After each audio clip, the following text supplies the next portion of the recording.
Terima kasih. Apa suara saya bisa didengar? Ya, bisa Bu. Ya, jelas ya berarti suara saya. Jelas. Baik. Assalamualaikum warahmatullahi wabarakatuh. Waalaikumsalam warahmatullahi wabarakatuh. Ucapkan terima kasih gitu ya kepada Bapak founder kita, CEO kita, Analog Teacher of Learning gitu ya, yang hadir dan tadi telah menyampaikan materi, yaitu Bapak Syarifuddin SPDI MPD, yang telah memberikan wadah kepada kita semua, para guru, para dosen, para mahasiswa gitu ya, praktisi pendidikan untuk terus mengupgrade ilmunya gitu ya, untuk sharing dan bertukar pengalaman gitu. Kemudian juga ucapan terima kasih kepada para panitia gitu ya, yang telah mengundang saya dan memberi kepercayaan kepada saya untuk memberikan kesempatan kepada saya untuk berbagi sharing gitu, berbagi pengalaman tentunya bersama Bapak Ibu yang ada di sini. Karena saya yakin sebenarnya Bapak Ibu yang sudah hadir di acara kita ini sudah pada jago lah ya dalam pembelajaran seperti itu. Baik, nama saya Reni Dwi Riastuti gitu ya. Institusi saya itu dari Universitas PGRI Silampari, ada di Kota Lubuk Linggau di Provinsi Sumatera Selatan, jadi Indonesia bagian barat. Adapun saya nanti akan sharing bersama para ibu dan para bapak ibu yang ada di sini tentang pembelajaran berbasis project untuk mengembangkan karakter dan soft skill revolusi industri 4.0 gitu ya. Next. Gitu.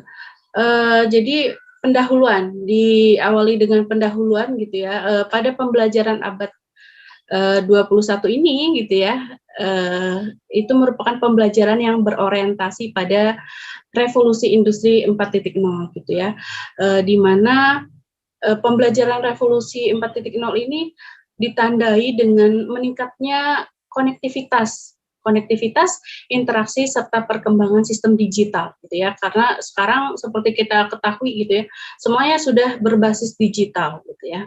Kemudian juga ditandai juga kecerdasan artifisial dan virtual gitu.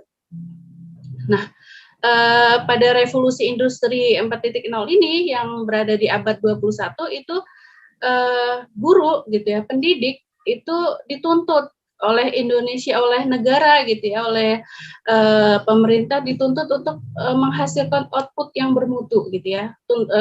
Hasil output keluaran dari siswa atau mahasiswa kita itu harus yang bermutu, yang dapat bersaing dengan hasil karya dalam dunia yang serba terbuka gitu ya.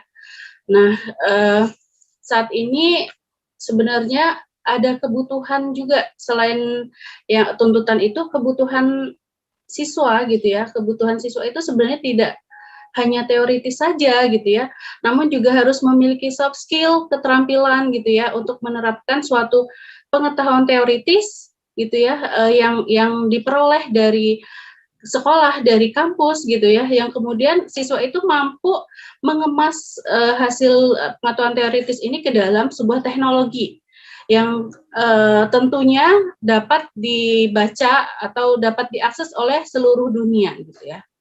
Nah, keterampilan penting lainnya juga selain yang tadi berupa kemampuan dalam memperoleh informasi yang benar. Tadi yang disampaikan oleh Bapak Syarifuddin gitu ya, bahwasanya terkadang siswa gitu atau guru gitu ya, informasinya belum pandai memilah mana nih informasi yang benar, mana informasi yang hoax gitu ya. Terkadang informasi yang kita dapatin, kita telan mentah-mentah, kemudian kita share, kita bagikan sehingga semakin banyaklah menerima yang semakin banyak orang yang membaca berita yang belum tentu kebenarannya gitu. Nah, jadi pada pembelajaran 4 ini kita dituntut untuk mampu memilah nih mana informasi yang benar, mana yang informasi yang hoax tadi gitu. Kemudian selain itu kita juga dituntut untuk menerapkan sebuah pengetahuan, tidak hanya mengetahui saja tentunya gitu ya, namun kita juga mampu menghargai adanya perbedaan budaya gitu ya. Seperti yang kita ketahui kan ya, budaya Indonesia itu sangat beragam gitu ya. Sangat banyak memiliki keanekaragaman budaya. Nah, kita juga siswa kita dituntut untuk mampu nih saling menghargai gitu. Kemudian individu ini harus memiliki keterampilan seperti yang disampaikan tadi. Untuk apa? Untuk memiliki kehidupan kualitas yang lebih tinggi tentunya dan lebih produktif lagi. Nah, di tahun 2010 gitu ya Bapak Ibu, presiden kita gitu Bapak Susilo Bambang Yudhoyono gitu ya, dulu telah meresmikan nih sebuah keputusan pemerintahan gitu ya tentang Gerakan Nasional Pendidikan Karakter. Rancangannya dari 2010 sampai 2025.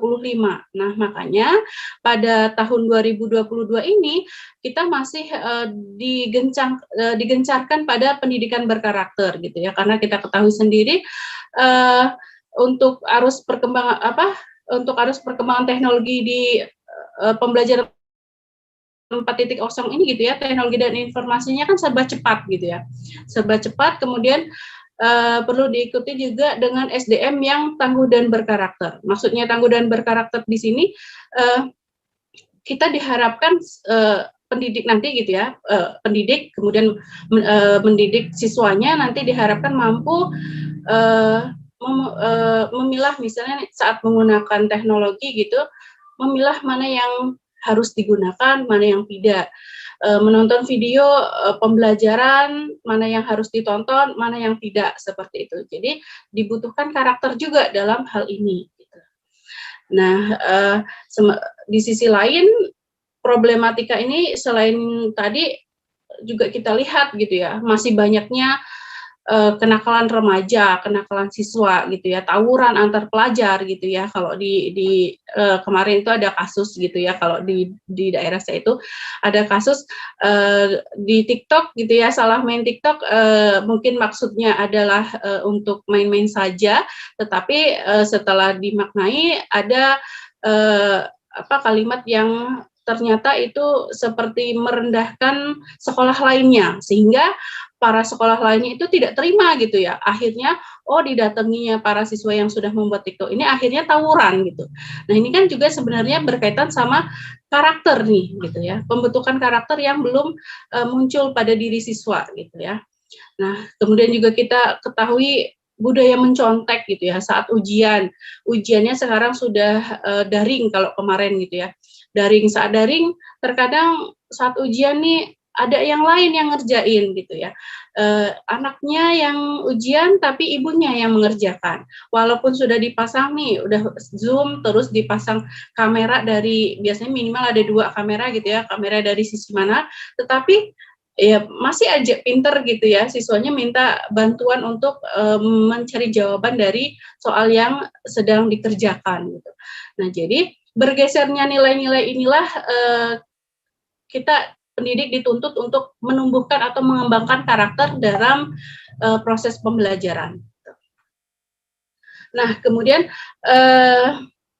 pada kebutuhan siswa di abad 21 ini memang harus membutuhkan, tadi sudah disampaikan ya, mengembangkan keterampilan kompetitif yang berfokus pada pengembangan karakter. Next, lanjut. Nah, ini tadi sebenarnya sudah sempat disinggung oleh Bapak Syarifuddin, gitu ya, karena masih berlanjut ternyata ya materinya itu tentang abad 21 gitu. Nah, di sini bisa dilihat gitu ya ciri dari pembelajaran abad 21. Yang pertama adalah informasi. Nah, informasinya pada pembelajaran sekarang itu sudah tersedia di mana saja, bisa diakses di mana saja, kapan saja. Jadi udah fleksibel gitu ya. Sudah tidak kalau dulu harus di sekolah informasi didapat gitu ya. Waktunya di sekolah dari pagi, misal dari jam 8 sampai pukul 4 sore misal kayak gitu. Tapi kalau sekarang tidak. Semuanya sudah serba online gitu ya, serba memakai teknologi, kemudian bisa diakses di mana saja, kapan saja, bisa bebas terserah kita gitu. Nah, kemudian ciri yang berikutnya ada komputasi. komputasi itu apa ya, lebih cepat memaknai mesin gitu ya. Jadi seperti tadi yang disampaikan juga oleh Bu Teresia gitu ya, anak SD, anak TK gitu sudah pandai nih memakai TikTok gitu ya.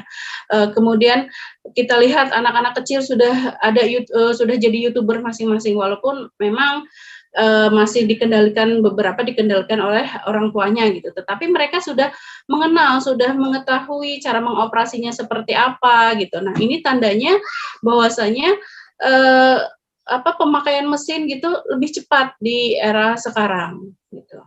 Kemudian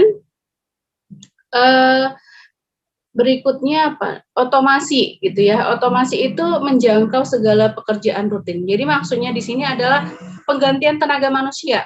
Jadi menggantikan tenaga manusia dengan tenaga mesin. Nah, yang secara otomatis melakukan seluruh atau mengatur pekerjaan sehingga tidak memerlukan lagi pengawasan oleh manusia. Seperti yang kita ketahui gitu ya, di negara Jepang, negara-negara yang sudah maju gitu ya, pelayan toko, misal kita mau makan di suatu restoran, pelayan tokonya aja sekarang sudah robot gitu ya, semuanya udah digantikan oleh mesin gitu ya. Misalnya kita para petani gitu ya, sekarang kalau dulu membajaknya menggunakan kerbau dengan bantuan tenaga kerbau. Kalau sekarang sudah pakai serba mesin, serba canggih lah sekarang gitu.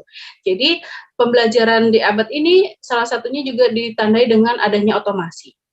Nah, kemudian ciri berikutnya komunikasi. Nah, komunikasi bisa dari mana saja dan kemana saja. Nah, artinya di sini, misalnya nih, saat ini kita sedang berada di Zoom gitu ya, kita memakai Zoom, kita bisa berinteraksi nih. Ada yang Bapak Syarifuddin tadi dari Kalimantan, Ibu Teresia gitu ya, ada yang dari Sumeneb tadi, saya sendiri dari Sumatera Selatan gitu ya. Jadi dari mana saja, dari timur, tengah, barat gitu, kita berkumpul gitu. Dari mana saja, dari semuanya gitu, kita bisa berkomunikasi dengan melalui teknologi ini. Nah, kemudian untuk model pembelajaran gitu ya. Untuk model pembelajaran yang ada di abad 21 ini gitu ya. Pembelajarannya itu sekarang diarahkan untuk mendorong peserta didik untuk mencari tahu. Nah, gitu ya, kata kuncinya mencari tahu dari berbagai sumber observasi, baik membaca dan sebagainya. Tetapi bukan diberitahu mereka atau peserta didik yang mencari tahu sendiri gitu ya. Biasanya ini harus dikaitkan dengan kehidupan sehari-hari. Misalnya kita belajar materi apa ya? Misalnya kita belajar tumbuhan, karena saya orang sains gitu ya, biologi. Misalnya belajar tumbuhan, peserta didik diminta untuk mencari apa permasalahan yang ada di tumbuhan. Misal, loh kok kenapa ya setiap daun itu memiliki bentuk warna yang berbeda. Ada yang bentuknya bulat, ada yang lonjong, ada yang kayak jari gitu ya.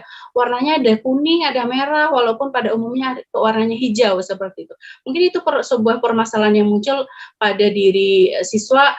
Kemudian berdasarkan observasi tadi ya.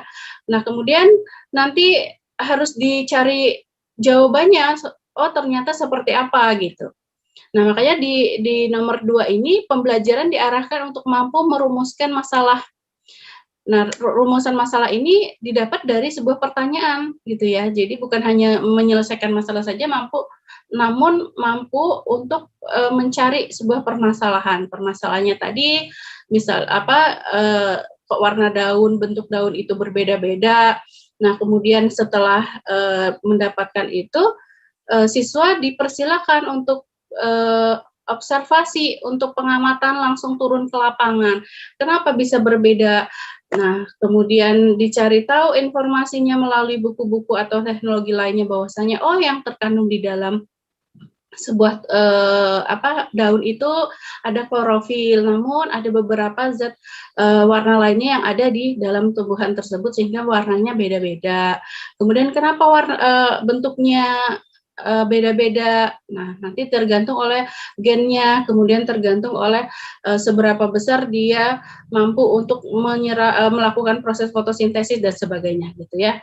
Nah, kemudian proses model pembelajaran berikutnya, pembelajaran itu diarahkan untuk melatih berpikir, menganalisis untuk mengambil sebuah keputusan nih. Jadi bukan sebuah berpikir atau mekanisme yang rutin, namun melainkan mengambil sebuah keputusan dari jawaban yang sudah ada. Misalnya kayak tadi. Nah, jadi keputusannya apa? Setelah dia observasi, setelah dia pengamatan langsung di lapangan, didapat seperti apa hasilnya, seperti itu. Nah, kemudian pembelajaran menekankan pentingnya kerjasama dan kolaboratif gitu ya. Pada abad 21 ini seluruhnya, hampir seluruh pembelajaran itu disarankan untuk berkelompok. Nah, ini dan kolaboratif gitu. Jadi saat sama bareng yang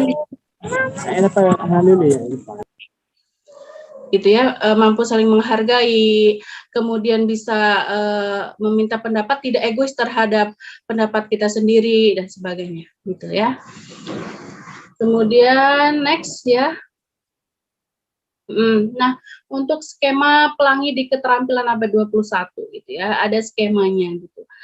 Nah, untuk keterampilan abad 21 di sini ada life and career skill, ada yang kedua ada learning and innovation skill, dan information media and technology skill pada skema yang di abad 21 ini. Nah, jadi di sini sebenarnya diperjelas kalau di ketiga subjek ini ada huruf R gitu ya. Jadi huruf R di sini artinya singkatan, sebenarnya singkatan dari reading, writing, and arithmetic gitu ya. Jadi reading and writing itu muncul dari sebuah pendidikan modern literasi seperti yang sudah disampaikan atau disinggung oleh Bapak Syarifuddin tadi. Jadi literasi yang digunakan sebagai pembelajaran itu sebenarnya untuk memahami sebuah gagasan melalui kata-kata gitu ya. Nah, namun kalau untuk arithmetic ini munculnya dari sebuah angka-angka, makanya dia lebih dikenal sebagai matematika. Nah, kalau di sekolah penggerak gitu ya, atau program-program Mas Menteri yang sekarang ini gitu ya, jadi literasi ini benar-benar harus dimunculkan kepada pendidik kita, terutama tadi untuk yang sekolah pedalaman, untuk 3 ini harus perlu ditingkatkan kembali gitu ya, karena biasanya di daerah pedalaman itu untuk ketiga ini masih susah. Walaupun untuk kita yang di kota gitu ya, bukan hanya membaca saja, namun writing maksudnya di sini lebih mampu memahami apa makna dari sebuah bacaan tadi. Ya, jadi luas sebenarnya jabarannya kalau kita mempelajari dari segi literasi ini gitu ya. Nah, kemudian lanjut berikutnya. Nah, kalau di sini untuk berangkat dari permasalahan yang telah saya paparkan tadi gitu ya. Jadi muncul atau dibutuhkan untuk solusi untuk menghadapi era revolusi industri ini gitu ya, diperlukan pendidikan yang dapat membentuk generasi kreatif, inovatif, kompetitif, terampil, dan berkarakter.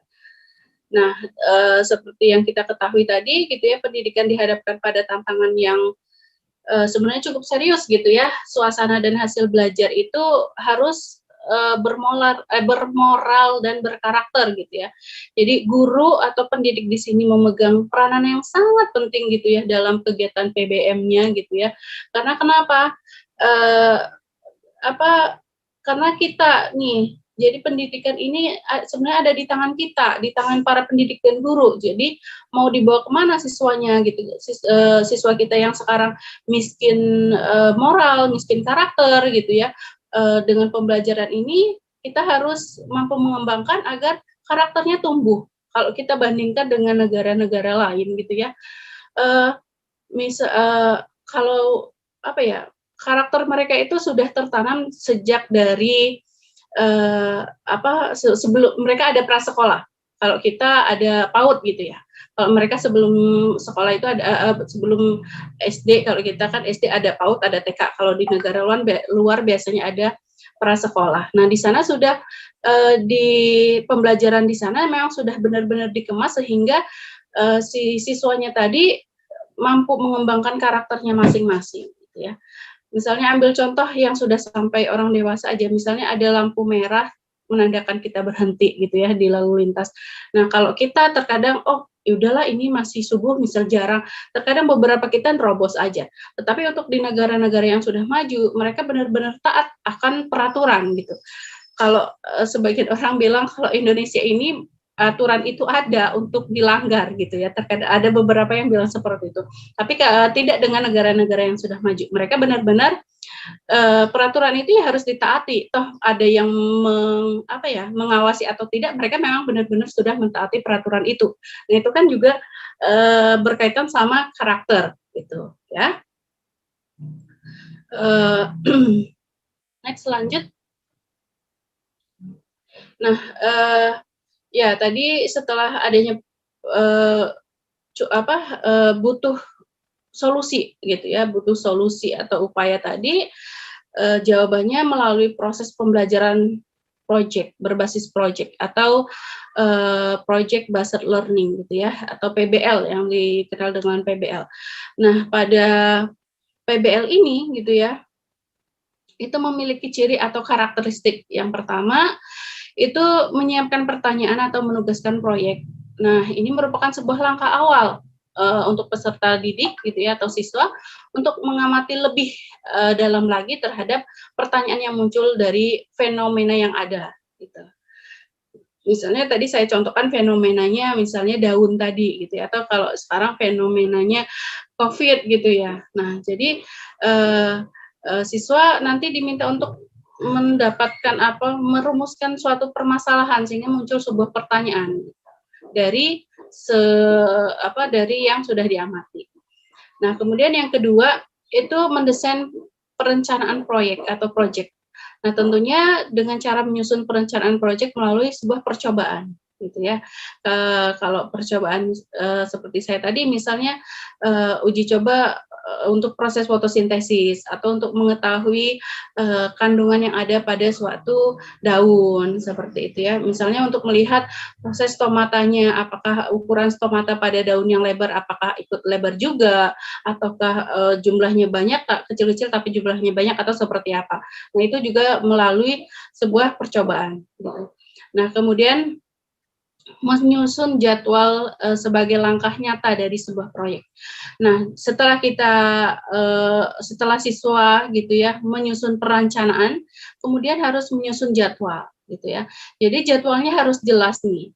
Jadwalnya hari ini apa yang dikerjakan gitu ya sampai terbentuknya proyek dari kelompok mereka gitu.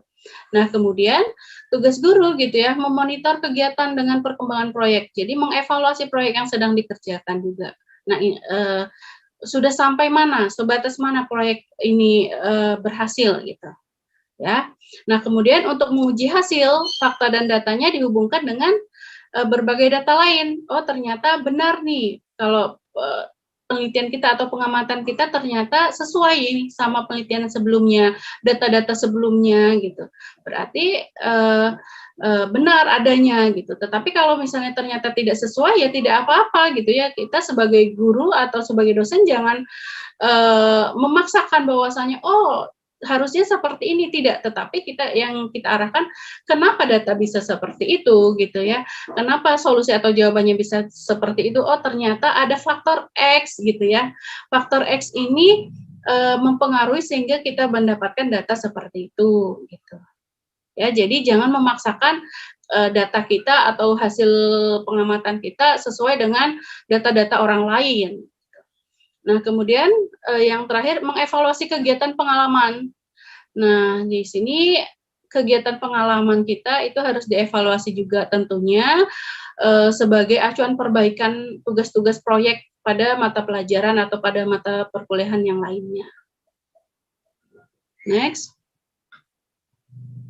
Nah, adapun keunggulan atau keuntungan dari model pembelajaran PJBL ya, Project Based Learning, atau berbasis proyek gitu ya. Yang pertama kita bisa memotivasi peserta didik atau siswa gitu ya. Kemudian menyediakan kesempatan belajar dengan berbagai disiplin ilmu. Nah, di sini sebenarnya bisa berkolaborasi kalau untuk yang sudah di perguruan tinggi gitu ya, bisa berkolaborasi bukan hanya sains saja, tetapi sains, orang manajemen sebenarnya bisa berkolaborasi untuk meneliti gitu ya sebuah permasalahan, untuk mencari sebuah permasalahan dan mencari solusinya gitu ya, karena memang sudah zamannya kolaborasi gitu kan ya. Nah, kemudian meningkatkan keterampilan komunikasi. Nah, saat kita mampu berkolaborasi berarti nih soft skill kita nih kita pakai untuk berkomunikasi. Bagaimana cara berkomunikasi yang benar? Karena komunikasi bukan hanya asal bicara, tetapi mampu menyatakan apa yang dimaksud dari apa yang akan kita sampaikan gitu, mampu diterima kayak gitu.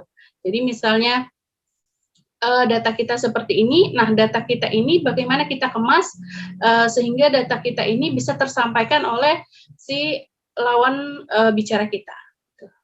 Nah kemudian memberikan pengalaman pada peserta didik. Nah ini sangat pasti gitu ya, karena pembelajaran pada berbasis proyek ini justru membuat siswa atau mahasiswa lebih apa ya, lebih menyenangkan, lebih apa ya, karena dia berbasis keseharian gitu, karena dia turun langsung dan sangat diingat gitu ya, bermakna, jadi pembelajarannya lebih bermakna. Kemudian membuat suasana belajar menyenangkan, karena belajarnya tadi jadi tidak monoton gitu ya, tadi belajarnya bisa dari mana saja, kapan saja, siswa tuntut untuk kreatif, inovatif tadi, kemudian dia merasa senang nih, enjoy, terjun langsung ke lapangan, bagaimana dengan pengalaman temannya gitu, jadi berkolaborasi, berdiskusi seperti itu. Next, berikutnya.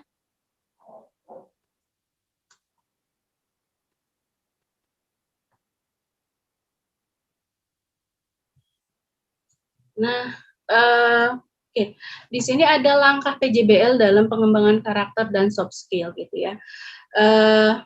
Langkah PJBL, langkah project based learning gitu, di sini yang pertama ada identify problem gitu ya. Jadi menganalisis sebuah masalah gitu ya.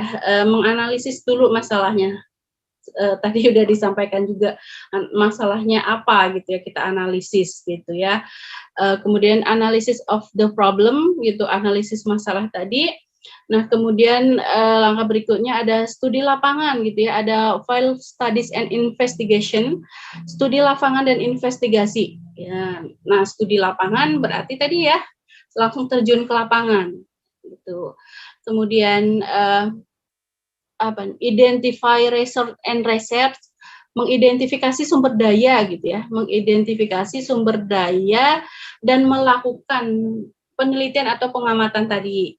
Nah, kemudian seperti apa nanti hasilnya gitu ya, kemudian adanya test solution atau solusi tes gitu. Jadi siswa mengecek hasil proyeknya nih, sesuai tidak gitu ya, atau tadi mencari data dari sebelumnya, apakah memang sesuai dengan penelitian sebelumnya atau seperti apa gitu ya. Syukur-syukur bahwasannya penelitian dia ini memang masih yang pertama ori gitu ya, memang belum ada gitu, karena tidak jarang gitu ya kalau kita lihat para siswa gitu, terutama biasanya berasal dari kejuruan, justru mereka sangat berinovatif. Misalnya kemarin terbaru yang saya baca artikelnya itu, siswa menemukan mengganti bahan bakar bensin gitu ya, itu menjadi air.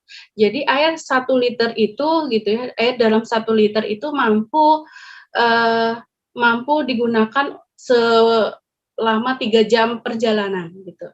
Nah jadi kan ini sebuah terobosan gitu, sebuah penemuan baru siswa. Nah ini berawal dari mana? Berawal dari permasalahan, oh BBM sekarang naik gitu ya, jadi gimana nih kita harus berinovasi. Nah ternyata setelah diamati, setelah melakukan penelitian, pengujian, nah ternyata air gitu ya, air itu yang maksudnya mudah dijumpai gitu ya, ternyata bisa menggantikan BBM yang sangat mahal dan langka ini gitu. Itu kan sebuah terobosan baru gitu ya. Nah, jadi mungkin sebelumnya belum ada gitu bahwasanya air mampu menggantikan BBM gitu. Nah, setelah test solution tadi, langkah berikutnya present solution gitu ya. Jadi apa ya, dipaparkan gitu ya. Jadi setelah dapat solusi gitu ya dari permasalahan yang telah ada, kemudian dipaparkan penelitian hasil kita tadi. Kalau misalnya yang siswa tadi, jadi memaparin nih, bahwasanya ini produk saya, hasil proyek saya misalnya air mampu menggantikan ini BBM, misalnya bensin gitu ya, atau Pertamax atau Pertamina kayak gitu. Seperti itu. Next, habis kayaknya ya. Ya, cukup itu mungkin pemaparan dari saya. Lebih kurang saya mohon maaf, saya ucapkan terima kasih. Saya akhiri. Wassalamualaikum warahmatullahi wabarakatuh.